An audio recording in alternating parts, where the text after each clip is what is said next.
다음은 공공급식 분야를 담당하고 있는 이두열 먹거리정책연구소 소장님을 모시겠습니다.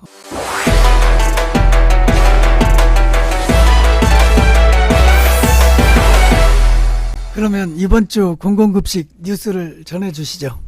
첫 번째 소식입니다. 농림축산식품부와 한국농수산식품유통공사가 운영하는 공공급식 통합 플랫폼이라는 전자조달 시스템 프로그램의 거래 금액이 사상 최대 실적인 3조 7천억 원을 돌파했습니다. 2010년부터 운영해온 플랫폼이 학교는 물론 군부대, 유치원, 어린이집, 복지시설뿐만 아니라 고속도로 휴게소 등 국내 공공급식 전 영역에 걸쳐 사용된 결과인데요. 식단 편성부터 입찰, 계약, 정산 등 식재료 거래 관련 모든 업무를 일괄 처리할 수 있고 계약 재배, 재고 관리는 물론 보조금 집행 현황과 품목별 유통 현황을 제공받을 수 있을 뿐만 아니라 안전한 식재료 공급을 위해 식재료 안전성 관리를 대폭 강화하여 더욱 공정하고 효율적인 공공급식 시장 운영을 이끌고 있습니다. 저는 현직에서도 지금 프로그램을 굉장히 많이 다루고 있는데요. 프로그램이 공공급식 시장뿐만 아니라 쿠팡이나 마켓컬리, 이제 식자재 유통하는 식품, 이런 민간 영역에서도 식재료 거래에 있어 공급자와 수요자를 잇기 때문에 매우 중요한데요. 공공기관이 운영하는 프로그램이 안정적으로 운영되고 향상되고 있는 것 같아 인력과 예산의 효율성에서 매우 중요한 성과라고 할 수 있겠고 앞으로도 더 프로그램이 공공 영역에 잘 안착되길 응원하겠습니다. 다음 소식입니다. 서울 광진구가 대상별로 나뉘어 시행되던 각종 급식 지원 법률을 통합하여 광진구민 건강 관리를 위한 식생활 급식 지원에 관한 조례를 제정했습니다. 이 조례는 사회적 경제적인 어려움으로 끼니를 거르는 서울 광진 구민이 없도록 전 생애 주기의 급식 지원에 필요한 사항을 조례로 제정한 것인데요. 기존의 급식 지원이 영유아, 아동, 학교 밖 청소년, 청장년, 노인, 장애인 외 긴급 지원 대상자 등 각각 대상별로 분산됨에 따라 중복 지원되거나 사각지대가 존재하는 문제점이 있었습니다. 하지만 통합 조례 제정으로 구민의 전 생애 주기를 아우르는 체계적인 급식 지원 추진이 가능해졌고 보다 효율적인 급식 관리가 될 것으로 기대되어 그 의미가 크다고 할 수 있으며 조례 안에는 생애 주기에 맞는 식생활 교육 지원, 질병 예방과 관리를 위한 상담 지원 등의 내용도 담았는데요.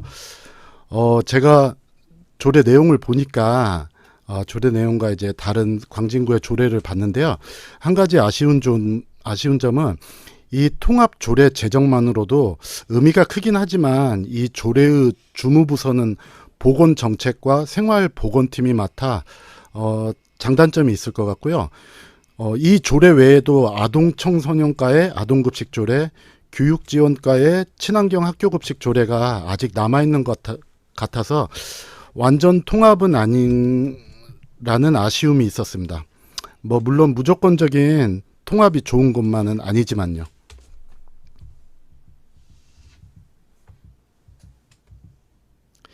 다음 소식입니다. 지난 뉴스농장 방송에서 제가 조금 질문을 받고 좀 실수한 게 있었는데요. 물류센터의 운영 주체와 관련하여 장단점을 비교해달라는 질문이 있었는데요. 예산과 인력 운영 그리고 기능과 역할 면에서 지자체와 시민들의 결심이 필요한 사항입니다. 그 운영 주체는요. 시민들을 위해서 어떤 일을 어디까지 할 것인가에 따라 운영 주체 선택의 장단점을 말씀드릴 수 있는데요. 예를 들면 김포시에서 3층 규모로 공사 중인 학교급식 물류지원센터가 어떤 기능과 역할을 할 것인지에 대해 먼저 결론을 내야 합니다.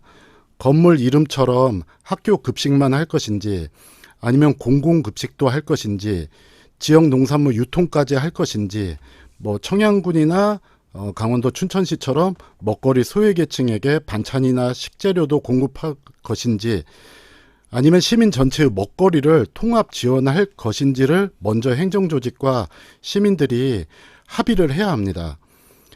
저는 9년여 동안 담당자로서 기획조사하고 연구 용역, 토지 매입, 국도비로 건축 예산 확보, 건축 설계, 마지막으로 공사업체 선정까지 마치고 나왔는데요.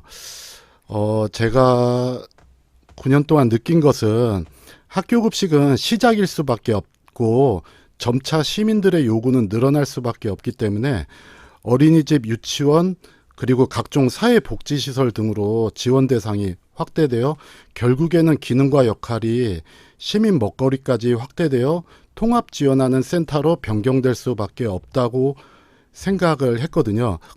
그래서 설계에도 2층에는 먹거리와 치유까지 가능한 교육 체험장, 그러니까 융복합 센터가 설계에 반영됐습니다. 운영 주체는 크게 4가지로 나뉘는데 지자체가 직영하느냐, 아니면 재단법인을 설립해서 직영하느냐, 아니면 공사 등의 공공기관이 직영하느냐, 아니면 뭐 민간에게 위탁을 하느냐, 이 4가지가 있는데요. 기능과 역할을 어디까지 하느냐가 결정되어야만 각 운영 주체의 장단점을 제가 말씀드릴 수 있을 것 같아서 이 부분은 지난번에 답변을 못해서 지금 해드리는데 추후 차차 하나씩 말씀드리도록 하겠습니다. 예, 지금까지 이두열 소장님의 공공급식 뉴스 브리핑 잘 들었습니다. 수고하셨습니다. 감사합니다.